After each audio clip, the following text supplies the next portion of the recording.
Hello and welcome to episode 43 of the Championship Rounds podcast. We're going to start this week. This weekend we lost three pretty huge figures in boxing. Iconic heavyweight champion George Foreman, lightweight champion Livingston Bramble, and journalist Colin Hart.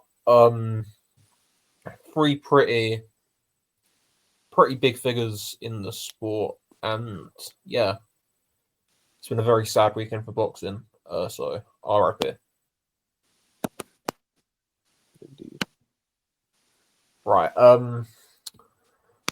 We'll move straight into the action then. This Saturday, saw the return of George Kambosos in Australia. Late notice replacement, and just his stock can't really get any lower, man. Like Jake Wylie is pretty much a very, very basic Australian level domestic guy that's been on club shows, and yeah, Kambosos had a very, very, very competitive fight with him, which isn't great. But what's even funnier is that's probably the best he's looked like 3 years now, which is hilarious. Like since the Teofimo fight, he has just been horrible every fight. I mean, it looked like he was gonna possibly stop him. I mean, you could see he was hurting him early, and then when he got the cut, I mean, he just fell apart, really. I mean, you see a lot of the time fights just get better and better as the fight went on. He was just getting worse and worse. It wasn't terrible. Like, it was good for 2025 George Kambosos. It's just hilarious if you stack all the rounds he's won in the past, like every fight since the Lopez fight. How many has he won? I don't know, not many. Like realistically, like 8. Maybe. It's just I don't care for him. Really. I was talking to someone whilst this fight was on, and it was just like I'm sitting there screaming. Like he punches like an amateur.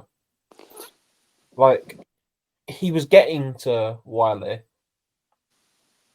He was landing the shots, but like just turn your hips through, turn your shots over, rotate through the shot, like and you have an impact. Like you're landing flush shots, but you're not punching properly. And it's just like, I think he's actually regressed as a fighter. Even like the Lee Selby fights and the Bay fights, he wasn't this bad. I don't know, man. It's just he's not. I also said it on Twitter. He's one of the best managed careers ever because he's not very good, and he's made millions and millions, and he's heading into another title shot, which is ludicrous. But you know, the fighter's never going to turn it down. But it's just stupid. Like he's not that good. Like he's fine. Like he's got some skill, but like he's not good enough to have got all the opportunities that you got, which is irrelevant really because it's not about how good you are, it's about what you can get. And yeah, I mean he is a very well managed, great managed fighter. Like the thing with Kambosos, he's been at lightweight and super light his career. You look at sort of the British champions, Sam Noakes, Jack Rafferty, Dalton Smith. Like, I'm not confident he'd beat any of those. Like Jack Rafferty maybe, but like, I'm still not confident he'd beat him. It's that sort of thing. Like he's really a domestic level fighter. Really. Now at least he is. He actually is. Because he's just had a really, really close fight with the Australian champion. Like, he's a domestic level fighter. He probably still would have had a close fight with Jordan too. So. Yeah, Jesus. It's nasty. The fact he's about to get another title shot for literally doing nothing is insane.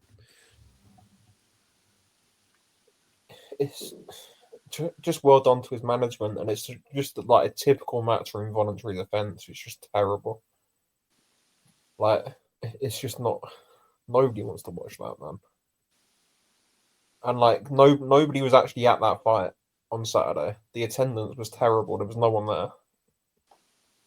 Like, who actually wants? Like, he's not a big star. I don't get it. He's not some big star. His attendances have been dropping. His performances have like just been getting worse. Like, who actually wants to go and watch him against Richards and Hitchens? That fight's gonna be so bad.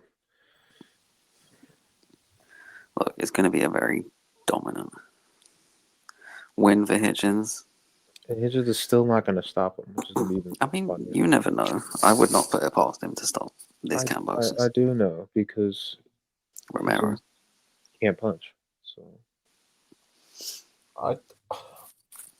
I tend to agree that he wouldn't. But the only thing in my head is he's got a nasty cut now, and if they rush him back, and Hitchens, for all his faults, has very, very accurate jabs and straight right hands, and if he gets that going, opens up cuts and facial damage and like a bloodied nose and whatever, like I can see a corner putting him out or a doctor putting him out. He could, and he probably would.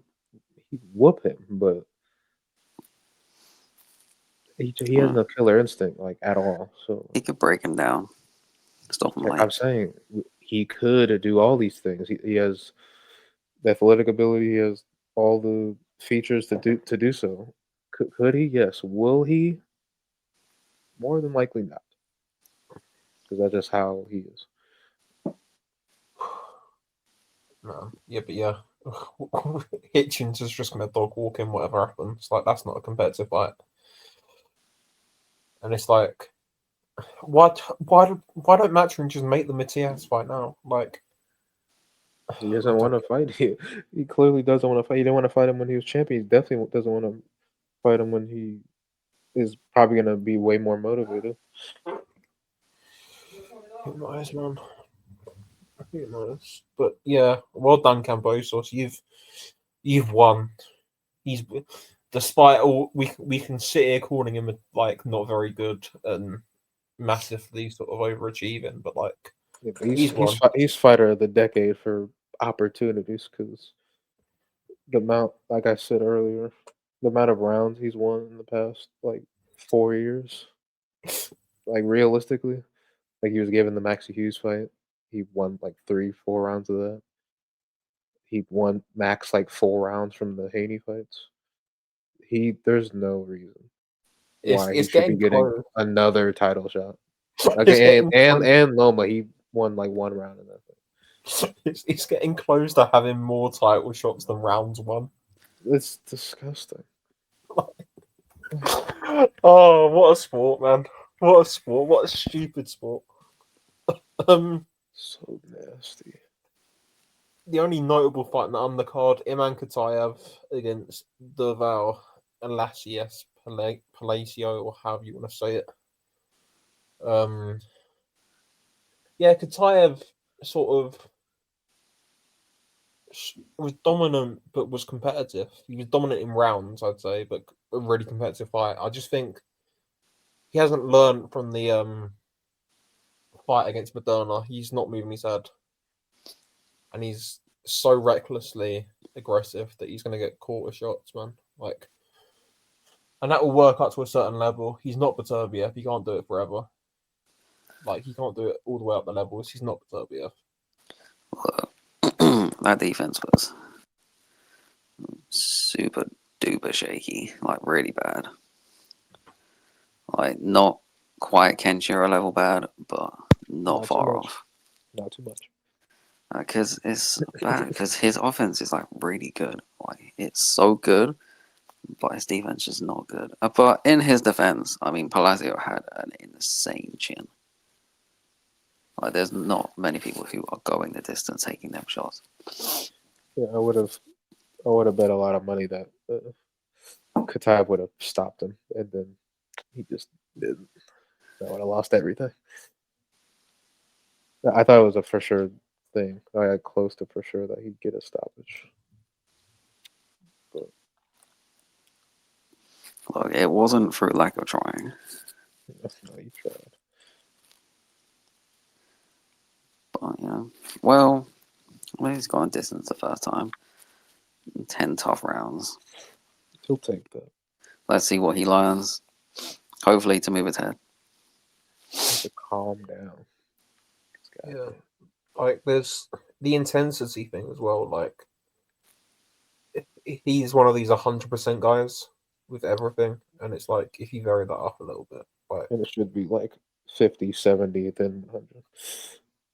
Yeah. 50, 50, 70, 100, 100.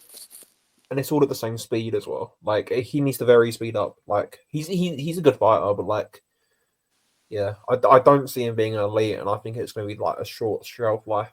You can probably grab a world title when like Bivol Beterbiev and all that sort of falls apart and all the belts scatter. But he's going to be one of these guys that's going to be really fun for a short period of time, I think. I mean, these loading up with a single shots are not work. The punches that he hurt Platic with were the ones that he didn't see. Like the one that dropped in that right hand that he didn't see.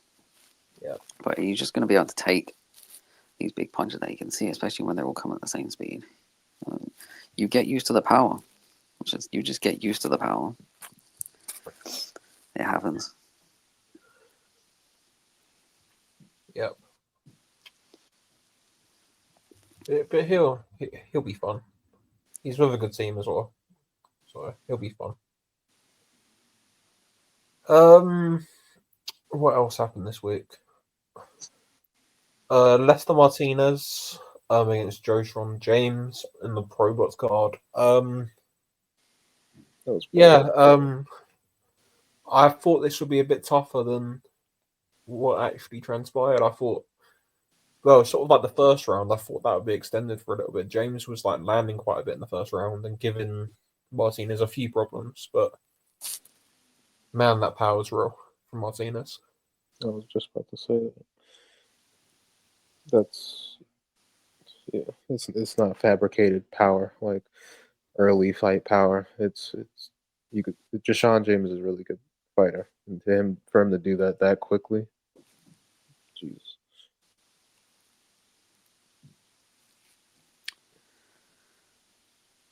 That was really damn good. Like, I still have no idea how James got up from the knockdown in the third round. Like, Yeah, I was also about to say that. I thought he was unconscious on the way going down. so And they just woke up. Yeah, I hadn't seen the stoppage when I rewatched it in the morning, and I thought it was over. But no, he's getting up. Okay. They probably should have been stopped in the corner. But... Yeah, like you could see his legs weren't there when he came back out and stuff. And like, yeah, but man, he's so good, man. He's so physical as well. He's really, really strong. You can just see he's really, really strong the way he's built.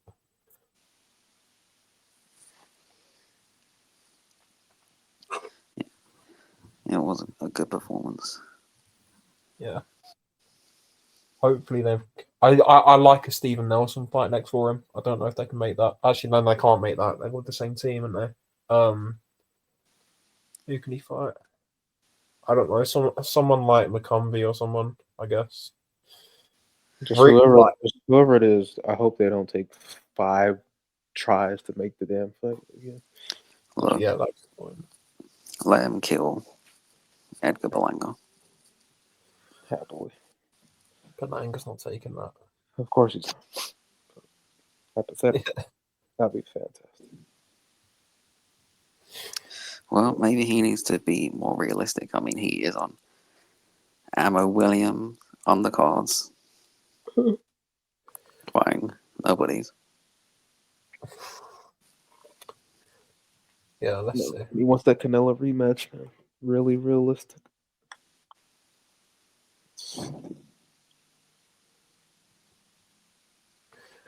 Yeah, Jesse Magdaleno got a win on that card. Not just Yeah, there Louis wasn't much else. Coria. Seeing Louis Coria get stops made me sad. Yeah, it happens though. And yeah, yeah, it's another good card from Pro Box.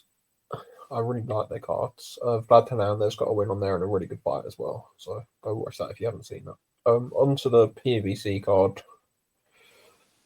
Fundora-Booker, really pathetic performance. Just didn't throw a punch really against Sebastian Fundora. Like going in, I don't trust Fundora, and I still don't. But like that was just pathetic from Booker, man. Yeah, it's funny because you could still tell you could tell Fundora's chin is still intact. Because the one punch I remember from Booker landing was some huge overhand punch, and it just bounced off Fundora's face, and it just did nothing. But like anybody who thought this fight was gonna be close, I don't understand why. I don't get it. There was no feasible reason why the fight was gonna go into the second half. It just wasn't. I thought it would be relatively competitive, but like I actually thought Booker would try, and he just didn't. Like it's just what really annoys me about it. Like we sort of clown Kambosos a bit, but in every fight he tries. Yeah. Booker just didn't try. Didn't try and win. Yeah, but Kambosos never been up against a like praying mantis. 6'6" super low. Look, I mean, he couldn't deal with the height, the length, the reach. I mean, it was probably the best jabbing performance I've seen from Fundora. See, when we say like use your jab, you don't have to box to use a jab. You can box on the front foot, and that's what he was doing. If he's going to use a jab, that's how he needs to do it. Don't box. Yeah, I think he confuses like being like boring with using his jab. You don't have to throw 20 punches around to throw your jab. He just wants to fight on the inside, and that's not going to happen when you're using your jab all the time because that gives you range. But it's much more smarter. You take no distance. You're a guy who's 6'7" with a heavyweight reach, keeping you on the end of your jab, and the punches that are coming back to you are hard. I mean, you're not going to be able to do anything other than the occasional overhand punch, which he's always going to get hit with. I mean, he's so tall, and he just doesn't see them coming. So yeah, that's really it. It's going to keep you on the end of your punches. You're going to hope to do something with one of these overhand rights. Or a body shot, maybe. Like that. No one's really attacked him to the body besides like Lubin. Yeah. I'm surprised because he lets you get close. I mean, you can fight him on the inside. But they're just Everyone going. tries to knock his head off with one punch. And it doesn't It's so open, and people are just going to his head. Like, look at his body. He has a very big body. Go to it. But like that Fundora is like much harder to beat than the typical Fundora. That's a Fundora with some ideas, some smarts, a thought behind him. Like he's really good on the inside, but it's dangerous. Yeah, but now with all the top fighters, no one else is gonna fight like how Booker fought. They're gonna try to kill Fundora. Well, if they get like smashed in the face by a jab, it's gonna be hard. Yeah, Boachuk, Virgil, Murtazaliev, they're not gonna just sit there and wait for him to get bored to start countering. They're gonna meet him in the middle. They could, yeah, they will. But again, smacked in the face by a jab, no one can defend the jab. Yeah, which will work for 3 rounds until Fundora gets bored and he's like, I want to land uppercuts already. Well, let's assume he sticks at it. He won't. Even in this fight, he didn't stick in it. He got on the inside. It just worked. Because, I mean, he just got on the inside. Yeah, it's looking like Xander Zayas is next. And I don't like. I like Zayas, but I don't think he's right. He's like fought at the same level for like ever. Like there hasn't been like the real contender opponent for him to see how good he'd be. Him going from the opponents he's been facing for like the past like 2 years up to Fundora, I feel like it's too big of a jump. Like, yeah, it is a big step up. But, I mean, like, I think he's good enough to beat Fundora. It's just he's going to be so inexperienced. We'll just see. I mean, you see it lots of times where someone steps up and they're good enough, but they're just too inexperienced. I think now's the time to get Zayas. Because I think it will age to be a really good win. I think Zayas is going to do good things, but like you said, the experience factor. Yeah, he would, but Now's the right time. he just need more filler. I feel like he used too much like filler fights instead of actually having any development fights. Well, he is with Top Rank, so yeah, that makes sense. It's what they do. I just don't think he's gonna. He hasn't fought like he can't fight anybody like Fundora, but you need to fight someone championship level at least, or can like top 10 level. Like it's not realistic, but him fighting like Conwell or something like that would have bode well. But At the end of the day, though, like, can you really get experience for Fundora? Like, it's that's what I'm saying. But like just like that, like not to like compare to Fundora, no, but like just the same. I know what you mean. I know what you mean. He should have been fighting someone like Brandon Adams or someone that sort of level instead of like Spoma. He's been fighting that level of opponent for like too long. Yeah. But yeah, that's a good fight. I think Fundora probably wins, but like Zayas can definitely beat him. I still don't rate Fundora that highly, if I'm being honest. I think I'd be he's like 70-30 Fundora. a bit closer, but yeah, I think I favour Fundora slightly. Yeah, I'm on the closer side. I'm probably not gonna pick Zayas, but I would be tempted to. Yeah. I wouldn't be tempted. Anyway, Jesus Ramos beat up Guido Schramm. And there's really not much else to say on that fight. It was pointless. It was pointless. Besides, Ramos is so frustrating. Schramm's chin is insane. He came to win. I mean, he was fighting back whilst taking a beating. So, fair play to him. Which means what was in Vladimir Hernandez's gloves? Because Jesus, Ramos is just so frustrating. Like he was doing way too much, like too quickly. he's another one of these 100% guys that everything's at 100% and the same speed and the same shots, and he doesn't vary anything. And like once you get that down, like you can sort of survive, which is why he looks so good early and then just tails off completely. Like he sort of did the same against Rosario. Like he started battering Rosario, and then it's like, okay, Rosario's gonna go now, or he's not. He's gonna go now, or he's not, or he's not. And it just goes on like 4 or 5 rounds longer than like it needs to. It's so frustrating.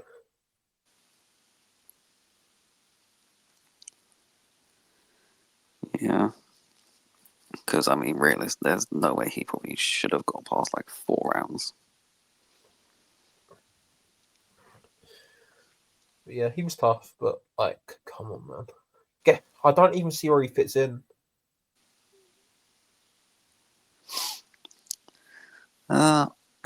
Well, like he's with PBC, I guess, so there's lots of fights for him.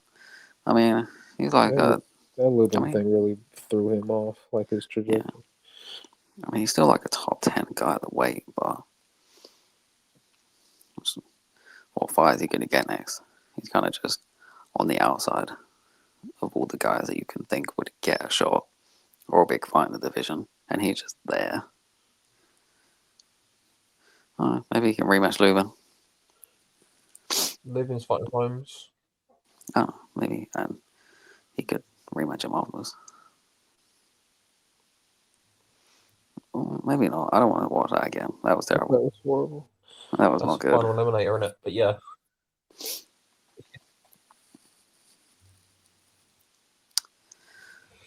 I still think Ramos won it. Yeah, so did I. But yeah, like he won a good fight. But yeah, like just at least Ramos is active. But like, come on, fight Katsourakis. That's like a known name, and it'll get you up the rankings. Like he's got a really good sanctioning body rankings right now. Kind of that tournament, and you batter him, and like it's an undefeated guy who's just had a couple of notable wins. Like, go fight him. Katsourakis deserves the opportunity, and beat him. Sort of see where everyone is, and move on.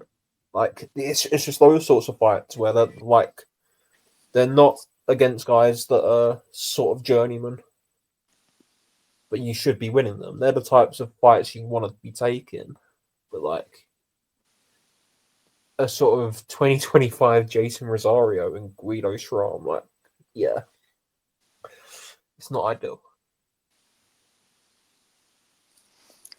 I mean, like the Katsourakis fight be good for as long as it lasts. Yeah, like that's assuming that he gets out quickly, which PBC will be out a year, so who really cares? Or maybe even longer now. They have even less cars than they used to over the past couple of years. Isn't the next one's meant to be in May, isn't it? Oh no, they got the Tim Zoo one, but that's really a no limit card. Like, he might be back out in like late 2026 at this rate. Come on now, what are you playing at? Get some cards. Yeah. There's one in May that's apparently headlined by Plant, but who knows? Who knows? Yeah. Terrell Gaucher beat Elijah Garcia. Dropped him heavily in the first. And he beat him. Elijah Garcia did not win this fight. I sort of said in the preview. Elijah Garcia needs to move his head and he needs to learn to cut off the ring, and he did neither. I don't care what the cards say, he did not win that fight. I just don't get how you could just be coming forward and just get rounds just because you're walking forward, plodding forward, and just following, but you're still getting rounds. You're getting outlanded, you're still winning rounds. I don't. So I feel like there's like prearranged scorecards because there's literally no way you can give him 6 rounds of the fight. See, the problem is, like, if someone wants to give someone a round, they'll just give them a round. Like, they'll do something in the round. I'm like, oh yeah, that's good enough to give him the round. Let's give him the round. Even though Elijah Garcia was just a definition of inefficiency in that fight. Just dominating every department by a crafty veteran. Who, I mean, that was a really good performance from Terrell Gaucher. You got robbed really badly. Man, like, even a knockdown as well, and you're still giving him the fight. What? Like, that's insane. Yeah, I was like, if there was gonna be some like robbery, I thought it was gonna be like some close scorecard, split decision or something. It just wasn't. Like, yeah, you're coming forward, throwing punches, missing most of them, and just being walked into counters. for 10 rounds. Here's 7 rounds for you. Like, bro, I don't be a conspiracy theorist, but judges have to have like scorecards just given to them, like before the fight even starts. Like that. The problem is like these judges, they'll be like probably wined and dined the night before, and they'll know it makes more sense to give Elijah Garcia the fight than old Terrell Rocher. So they will. Yeah, especially after losing to Kyle Davis. Like imagine back-to-back losses to Kyron Davis and Terrell Gaucher as a 21-year-old. They probably give up on him. Well, they should give up on any world title aspirations. He's not good enough. They should have known that already when you're losing to Kyron Davis. Even at middleweight, when it's like you get like 10 steps ahead in other divisions, you still can't. You're still not gonna win a world title. It's over. It's over. You know what they're gonna do? You can see it a mile off. They're gonna have him fight Arizona Lara. Yeah, on the card. First fight on a pay-per-view, Erislandy Lara against Elijah Garcia. And Lara's going to win it every single round. Probably chin him too. Lara punching these days. He might kill him. Like that, you can just see that a mile off. He would probably chin like him. This kid's gonna. If we don't put him with Lara, he's going to get beat by someone else, and we can't trust him. So we might as well try and get as much money back out of him as we can and stick him in with someone. Yeah, well, all I'm saying is if he gets hit with some of the shots that he got hit against Gaucher, he's getting stopped by Lara. Yeah, he probably will get stopped. Yeah. Well, that could be 50. Well, he probably is 50. But... Yeah, that's not going to be fun to watch at all, really. But yeah, there wasn't much else this weekend, I don't think. Not that I can remember. Is there anything you have?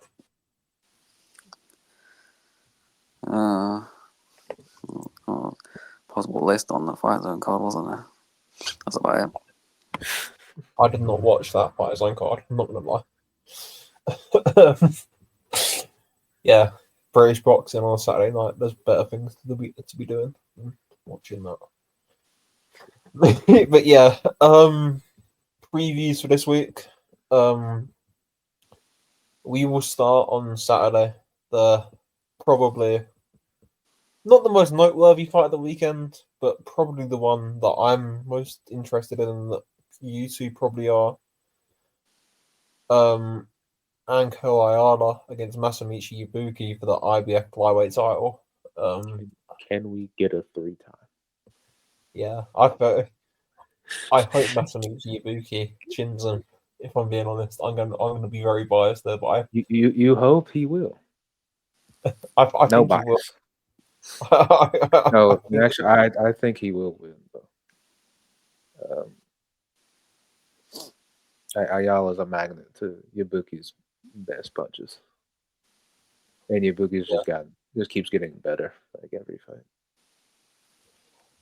Like Yabuki, sort of the right hand he throws. He doesn't fight like Alvarado, but he throws the right hand in the same way from sort of mid to long range.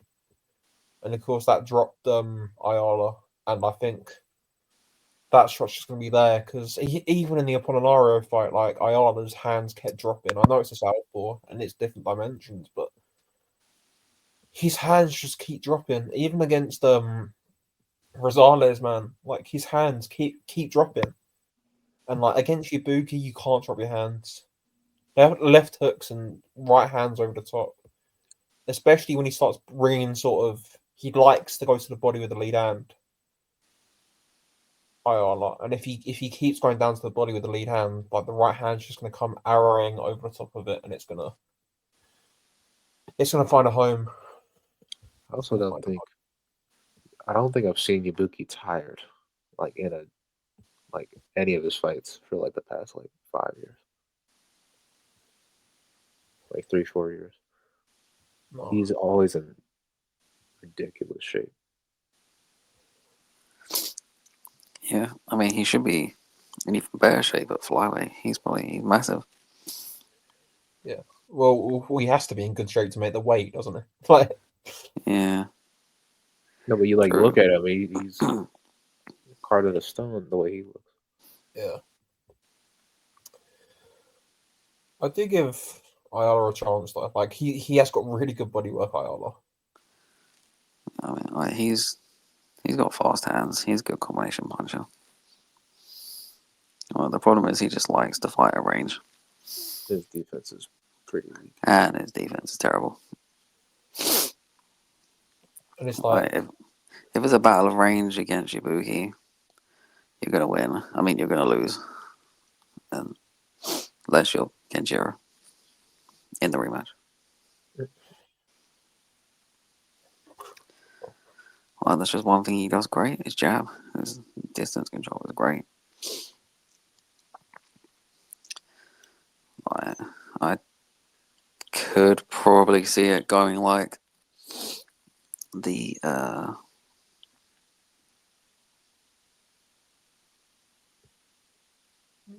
non-Shingo. Yeah, the non-Shingo fight. There we go. That's the name. Ayala just sat on the end of just these long punches and can't get much going.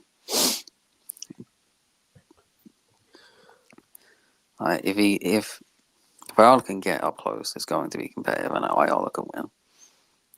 He'd win a battle up close, but if it's at range, it's going to be a very tough fight. And unless he has, he might do because he's Mexican, but this is the craziest chin known to man. But it's not even a chin thing though. Like I think it's a balance thing with him. Like it's a bit obvious to say like you can have all the success you want, but if you get knocked down, you're losing the round. And his feet aren't good enough, and his defense ain't good enough. He might have a crazy chin, but his balance is bad, so he's gonna get put over. That's what happened against Alvarado. Yeah, you crossed his feet right into it. Right. Yeah. Like, and if you do that against Yabuki's going to put you over, and you're like, yeah, you might be fine, but if you keep doing it, you're going to keep going down, and you're going to lose. I could see him going the distance. I can, yeah, I can. But I will be picking a late stoppage. Because, I mean, look, he went the distance with Alvarado. Alvarado is one of the hardest punchers in these divisions. Ever. So I say it's like super late or the distance, like 10 to 12 or the distance. I think Yabuki's going to do the weight a lot better than Ayala. I think, especially with the IBF thing, and Ayala's so young, and he's sort of not. He's young, but he's not as young as he was, and he's been a career flyweight pretty much. I don't know. I worry about the weight for him as well. I don't. Just sort of like thinking out loud, like that's a concern. If he does the weight well, especially in Japan, man, like he's travelled in for camp and like he's only been there like a week or so. Who knows? I think if he fights like he did against Apolinario, where he's trading, he's going to get stopped early. Yeah, that wasn't a good performance. He's just lucky he was fighting a Filipino who can't take body shots. So, all of them. Yeah. But yeah, I think sort of middle rounds, sort of 5 to 8, Yabuki's going to stop him. But like, if he starts trading up with Yabuki, he's getting his head taken off. But I don't know if he'll do that. But yeah, I just think the jab and the sort of straight right hands are going to punish Ayala as he tries to get inside. and it'll be competitive early, but like you can't keep taking those shots off Ibuki. Sort of as the fight goes on, Ibuki will take over. Yeah, because like with him, he's not just gonna sit back and try and survive. He's going to keep coming forward to win, even if he's getting like just beat up. He's gonna keep coming forward.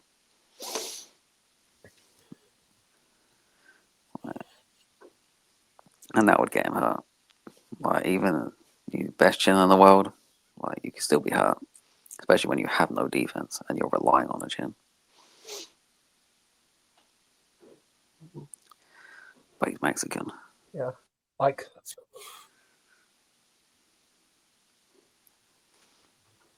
it's gonna be a really fun fight though. It's either gonna be like a I can't well how do I phrase this? I can't see Ayala dominating, but I can see him putting up a really, really good fight. I can see Ibuki dominating though. It's sort of like the non-stringer fight, but I think it'll be a lot more competitive and a lot more fun. But I just see Ayala getting chinned, to be honest. Because defensively, like his feet, just that's one thing that really annoys me. Just people's hands coming back low, man. Like you've got to bring, especially your lead hand, you got to bring it back high.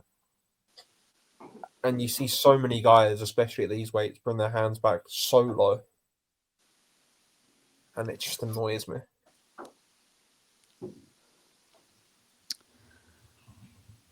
Like you're just gonna get people with sort of arrow right hands that are just gonna time you over the top of it, and you're bringing it back low, and you're doing that from the first round. Like you're not even tired. It's just stupid.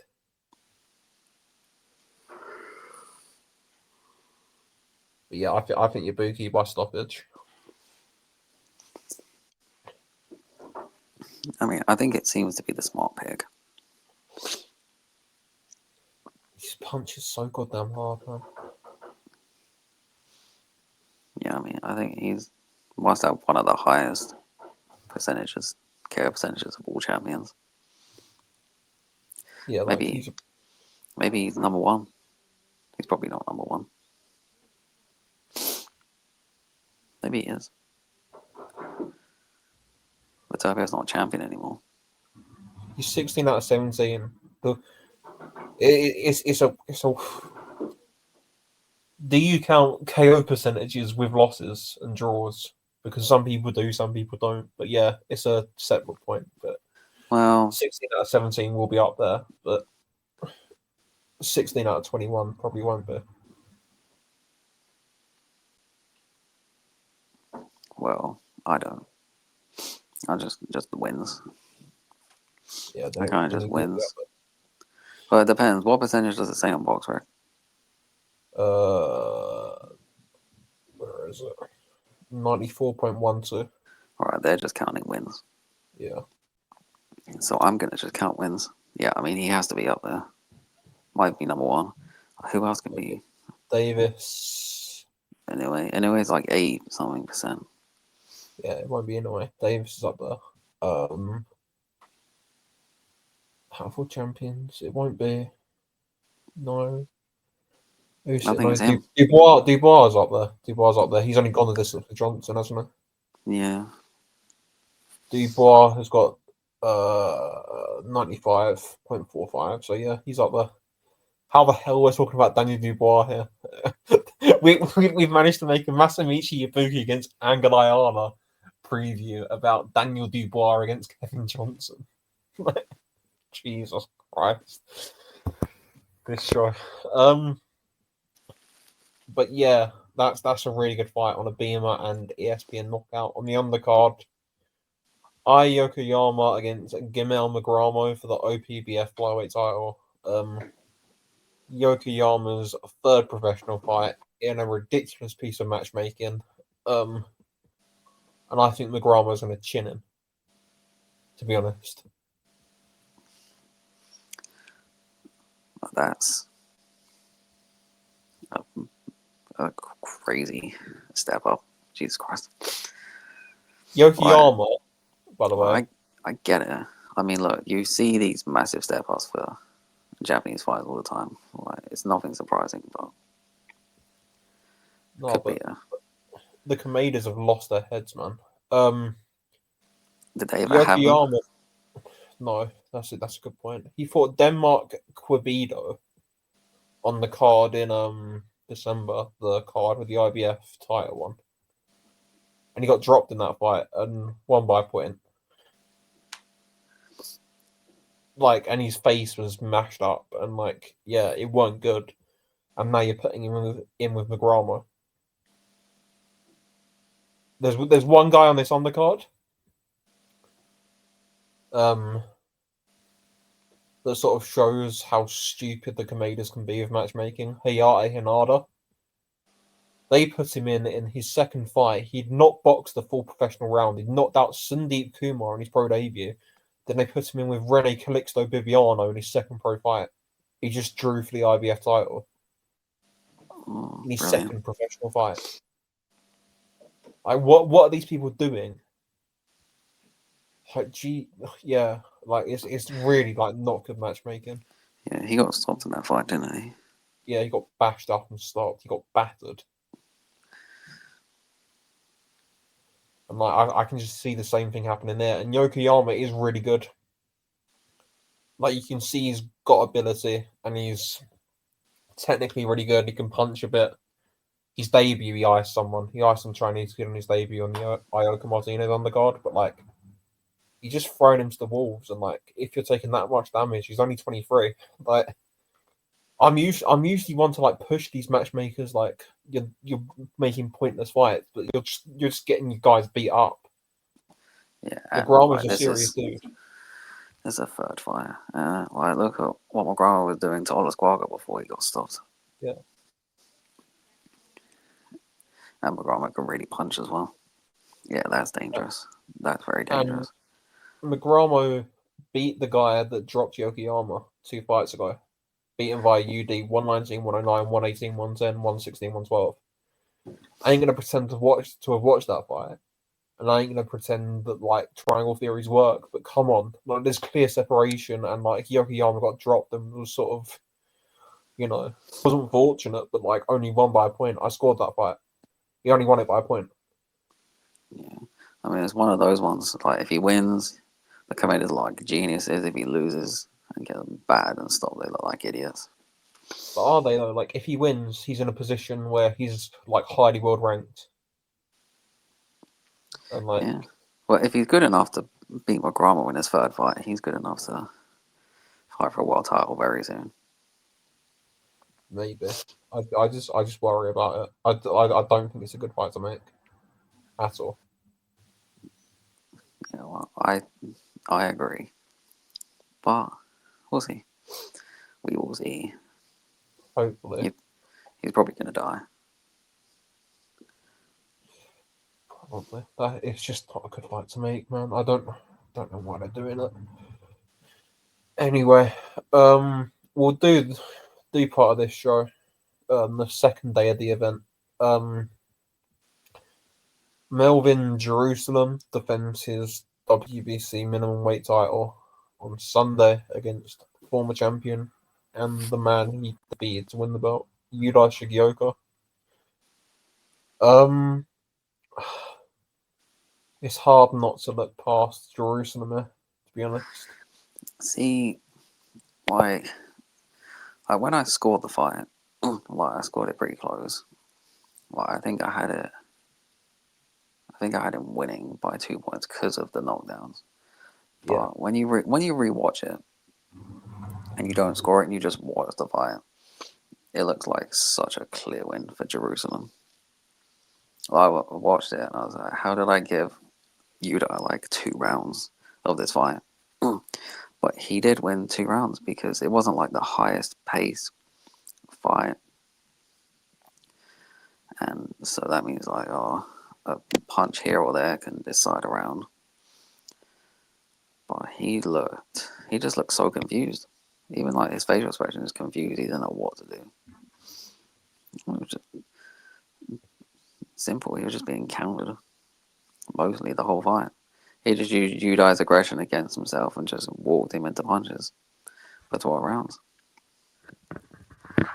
Like I don't think, I don't think, I don't know if he's like has faster hands, but he definitely has much better timing. He does have faster feet. He's much better defensively. Whereas Yuda, I mean, he doesn't move his head, does he? Like his head just stays in one place. And like he was hurt to the body. I thought the amount he got hurt to the body was more than it was. It wasn't like as bad as I remember, but he did get hurt to the body badly, especially in the first round.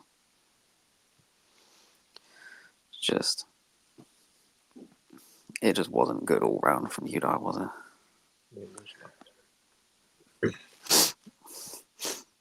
Like, I mean, he's also one of those guys. I mean, everything's like the same pace, same speed. Like, it's always the same. Even his little bounce, I mean, it's also predictable. Like, his lead hand is so far out there.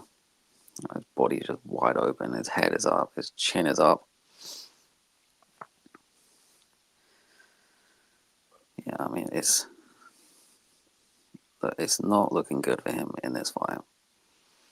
Yeah, I don't think I'll be picking him this time. I think, especially with the Salva performance, he looks like a wagering fighter that night. He looks slow, he looks lethargic. I saw that fight a draw against Salva. Like, I can't really see him winning this fight. He needs to quicken his feet up, and he needs to just hammer everything to the body and hope that Jerusalem gives out again. And that's the only way I think he can win. Yeah, I mean, he just needs to just go all out. Like, sit on Jerusalem's chest and just fight. Right, giving him room, like he usually does, where he likes to fight at range. He's losing. Exact same thing's gonna happen. Because, I mean, look, Jerusalem just looked like a guy from, like, even the first round. He looked like he had Udai figured out. And you could see that he had him figured out with, like, the way he timed him with the right hands for the knockdowns. I just don't think Udai can win this fight. Or from what I saw in that first fight. Like, because even with, even when he kind of like hurt him in the 10th round, I mean, he kind of got hurt himself later in the round. It just got worse. That was his best sustained success in the fight. And he ended up on the worst of it later in the round. It's just, yeah, I agree. I really can't see how Udai wins.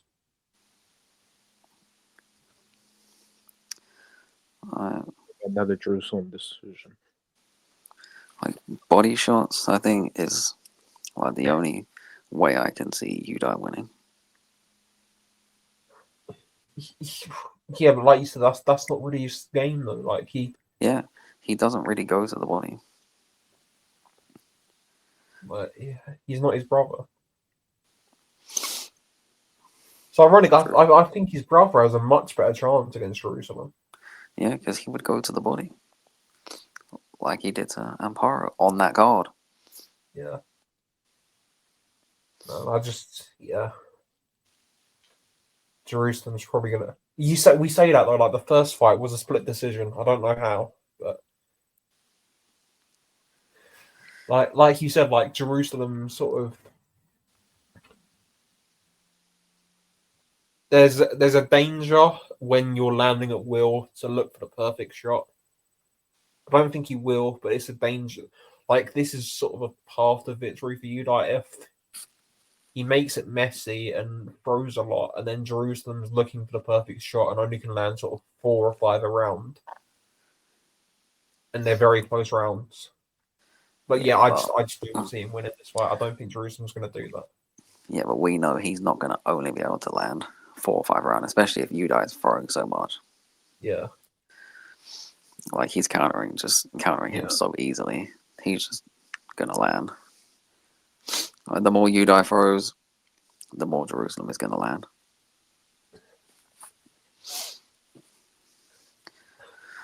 Like, maybe he just, like, slows the pace down so much that they barely throw any punches. And then he just, like, wings in a big left hand at the end of the round and steals it. Like, that sounds stupid, but it could work. Maybe. But yeah, Jerusalem should win this fight by decision. And he is a betting underdog, by the way. I don't know how, but Jerusalem's a betting underdog in this fight for some reason. I need to put some money on that. I'm pretty certain he'll win by decision. Yeah, I think so too.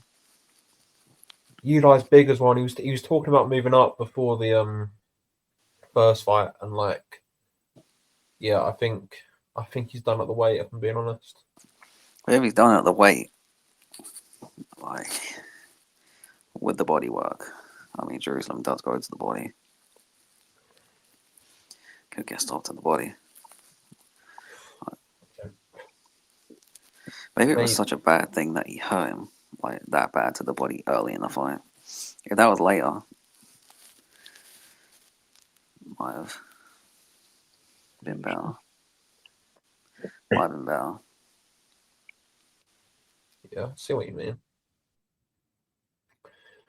But anyway, that's that card. There's nothing much on that undercard. I think Tajima might be fighting, and Igo, like all the Kameda cards. There's sort of 3 or 4 guys that you see on every single Kameda card. So they're probably one of them. I haven't checked, but yeah. We talked about the 3 main fights there. In Mexico, this weekend, William Zepeda's rematching Tevin Farmer for some reason for the interim WEC title. I don't know, man. The first fight was good, but like the story is literally about I thought Zepeda like just won the fight. He just got dropped and he just looked like shit. But what's the point of what do we need a rematch for?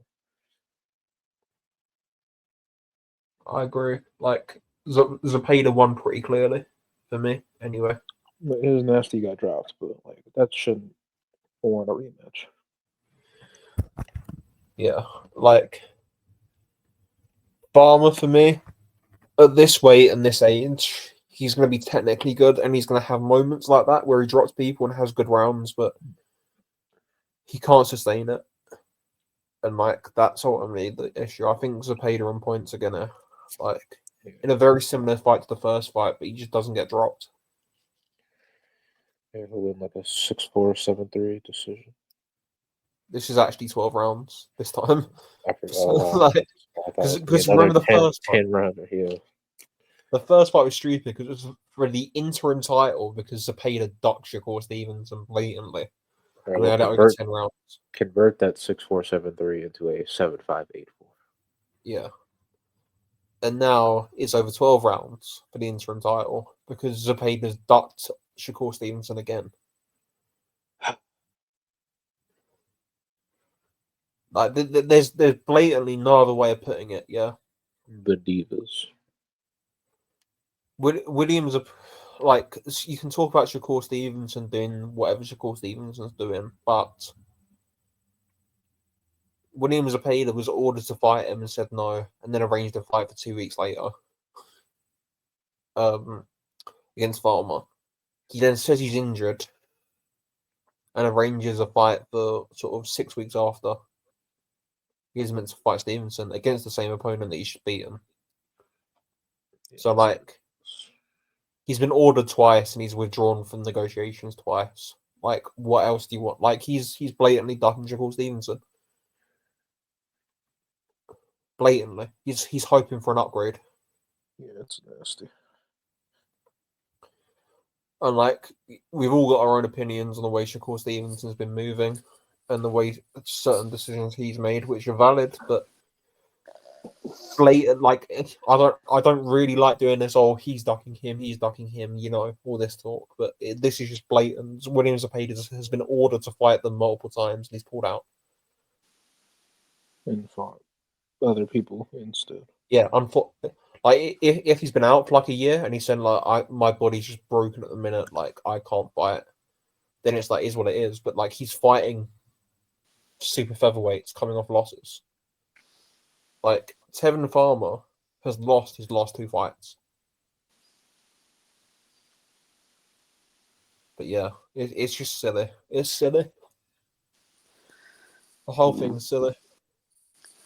And it's it's really styles for Tevin Farmer as well, because someone like Zepeda, like he'll look good against, but if he fought like a boxer, he'll look terrible at his age. Like, it's not even that he still has a lot left to give. It's just the style. That's just perfect for him. And it's perfect for him, and he's still not going to win. Just say he didn't win the first time.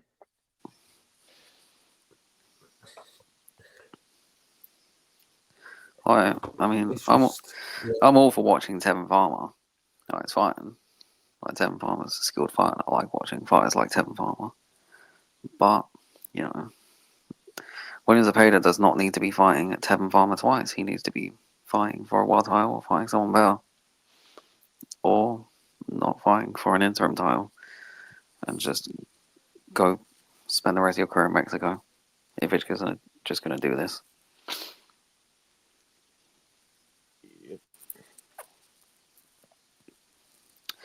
Like, body was like number 1 in every sanctioning body and hasn't fought for a title yet. This is on you.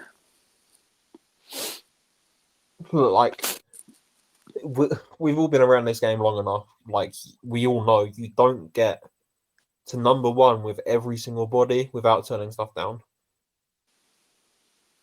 Like, that just doesn't happen. Yeah. And the only reason he's still not number 1 is because he won a belt. And you can't be ranked in other sanctioning bodies when you hold a belt. Yep. He's just sitting out for an upgrade, man. He's going to defend this interim title loads. Like, he's sitting out for an upgrade. And I don't think he's going to get one because I don't see Shakur moving up anytime soon. Yeah. To be honest, I mean, he's already in his 3rd division.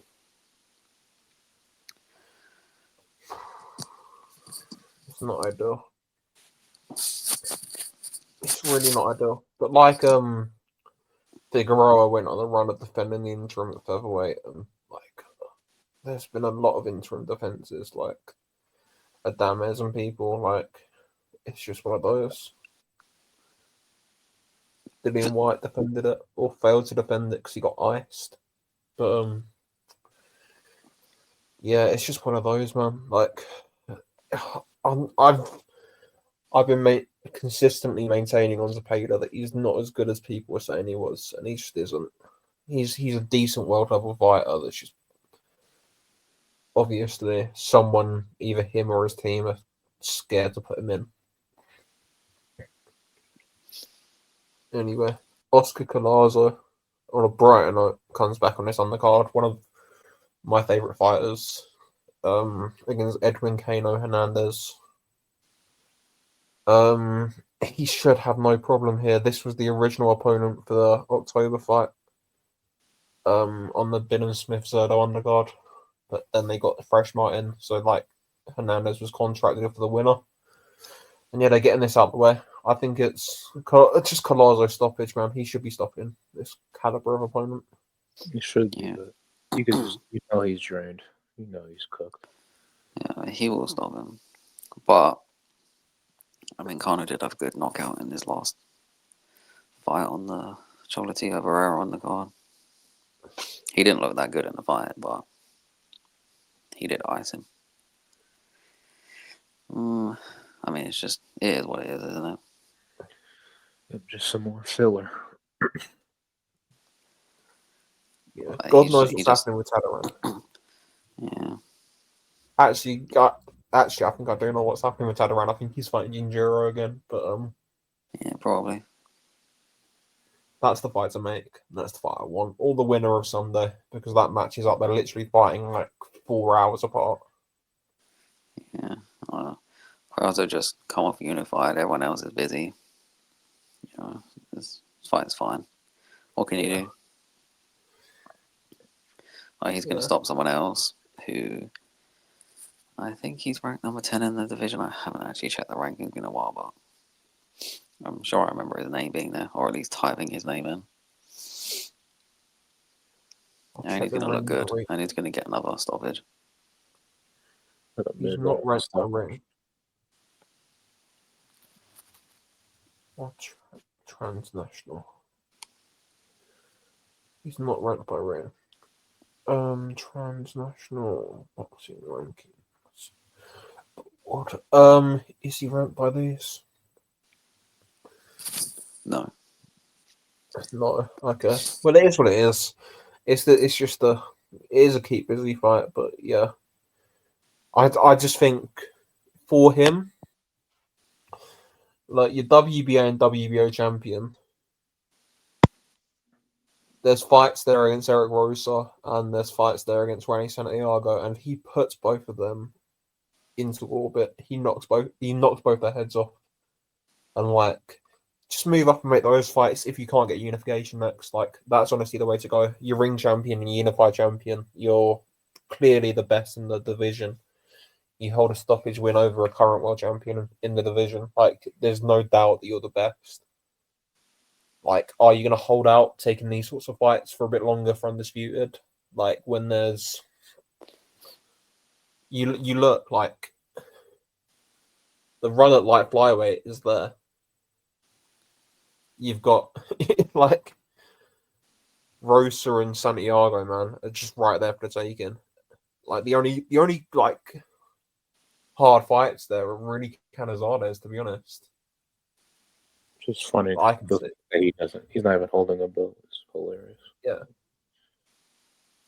I can't really see another difficult fight there for him. Yeah, it is what it is. He should move up. But anyway. There's a couple of other interesting fighters on this undercard. It's a Robin Safar who beat up Sergey Kovalev's on it, and there's a couple of other fights that, like, you know, look okay on BoxRec. See what they're like in the ring. But yeah, moving on, Brian Norman against Derek Cuevas for the WBO welterweight title. Fight nobody really wanted. Norman's just boring, man. Like, what we doing? If Norman doesn't stop him, we need to have a discussion.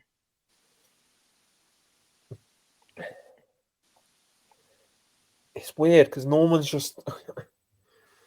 I don't think Norman's proven at world level.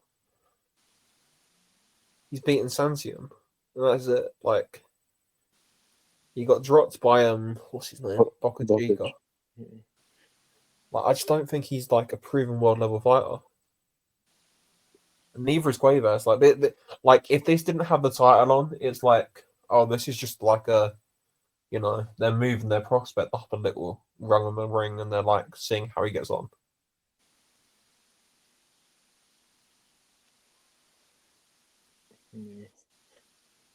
I don't care much for it. It would be nice to see Brian Norman fight more often. That would be fantastic. I mean, he hasn't fought since being Santiam. Yeah, this is his first title fight. Jesus. I think it was injured. Yeah, because this was scheduled for October, wasn't it? On the Davis against Lemos on the card. I think so. Yeah. Yeah. But yeah, Norman should be stopping this caliber of opponent, really, if he's going to do anything. And there's rumors that he's going to fight Jin Sasaki later this year, so like, it is what it is, man. It's not great.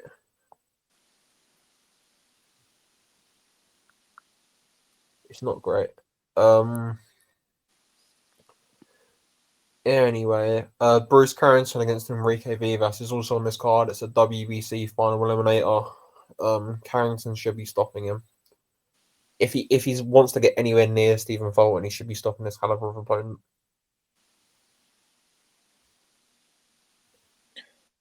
I don't even want to sound biased, so I'm just gonna shut my mouth. But you never know. I mean, he has gone a distance with some okay fights. I mean, he went a distance with Joey, didn't he? That's Joe though, man. I mean, Joey can punch. That's Joe man. Come on. Like, I should rephrase what I said. If Bruce Carrington is the fighter that a lot of people think he is, he should be stopping this type of fighter. I personally don't think he's that type of fighter. But they claim that he's gonna be. I mean, I think he will. At the very least, he should be putting a beating on him. Yeah. Like just a typical Mexican that's going to plod forward and with a high guard, and you're just going to ping, basically. Like, he should be stopping him.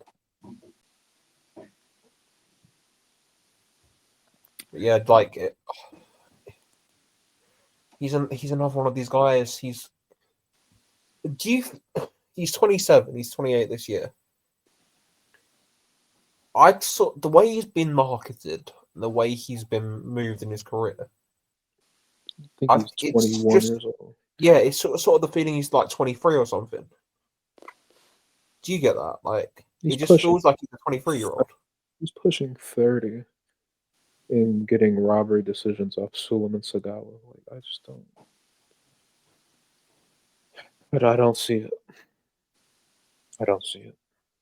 But with this opponent, he should be whooping Vivas clear as day, obviously.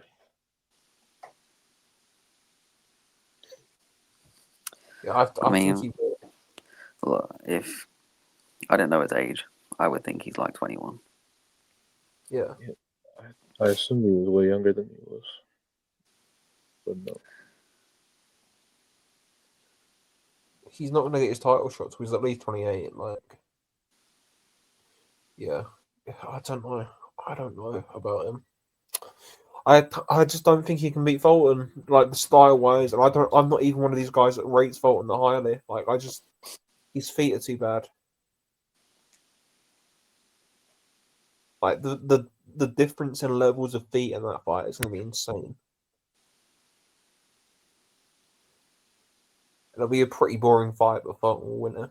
Like, yeah. But yeah, he's just okay. There's a couple of decent amateurs or sort of young pros on that card as well that Top Rank got on this undercard that are worth taking a note of. Would be useful if I actually took a note of them. Yeah, Emmanuel Chance and Dedrick Crocklam, very good fighters, and then obviously Vargas is on there as well. Tiger Johnson, well, he's not very good, so we won't talk about that. Yeah, and there's a couple of other fights this week that you can find. Luis Alberto Lopez is coming back for some reason. And there's a couple of other shows. Pedro Guevara's fighting as well. So yeah, there's enough boxing on this weekend. Don't know if I've missed anything from news. Well, like you have, but we don't care about it. We don't. What have I missed? It's a next gen card that we don't really care about. Oh God, yeah. Yeah, Pat Brown's making his debut. Is a 200-1 favorite in a main event, and there's a load of area level British fighters on there. So, although I do like Respawn Hill versus Mark Dickinson, that's a good fight. Mark Dickinson, and Cameron Vong could get back-to-back gifts. He's fighting Jordan. He's fighting Jordan Flynn. He ain't losing to Jordan Flynn. Jordan Flynn's terrible. Yeah, like, so is Vong. No, but Vong's just going to win every single round of that fight. I know Vong's not. We shouldn't be debating this, but Vyong's not very good, but he's good enough to win every single round of that fight. Hopefully. If he isn't, like, There's serious problems, but like, yeah, he's good enough to win every single round. But knowing him, he'll try and do too much for the first four and punch himself out, and then get into a war with him. But yeah, it's bottom of the barrel stuff, man. It's like genuinely, if it's sort of like we've had this conversation enough times, but the state of British boxing, and especially Matchroom in the UK, and like from what they were 5 years ago to what they are now, man. Like, yeah, 5 years ago they were doing like Scott Quigg headlines in Manchester, and now they're doing debutants headlining Manchester. So, yeah, if you like put a Black Flash Promotions badge on that show and said it was at Oldham Leisure Centre, like it wouldn't look out of place. It's one of those shows. It's not good. But anyway, we'll go into the news. Not sure if we mentioned this, but Ioka Martinez 2 looks set for May 11th. The WBA website have put it up, so that is what it is. Reito Tatsumi's turning pro, probably on that card. He's probably the best prospect in Japanese boxing, maybe even world boxing turning over this year. Outstanding talent. Emmanuel Navarrete against Charlie Suarez is being announced on May 10th with Muratara against Abdulayev on the undercard. Why the hell haven't we spoke about this a couple of weeks ago, but why the hell haven't they made Navarrete against Foster? I don't know.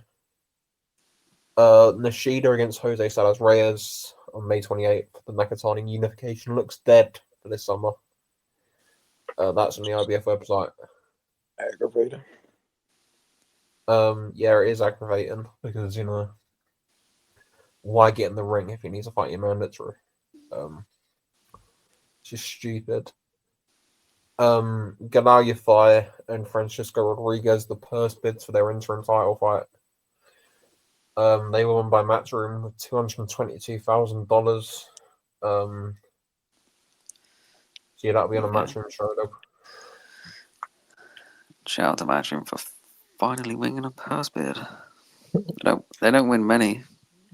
I genuinely think I can't remember them winning one since Woodconlon. Maybe that is the last one. That genuinely might be the last one they won. I can't remember. They probably have, but like, what else has there been? Matter. Oh, what's it? Felix Cash against Tyler Denny. He won that one. Brilliant. They won anything else?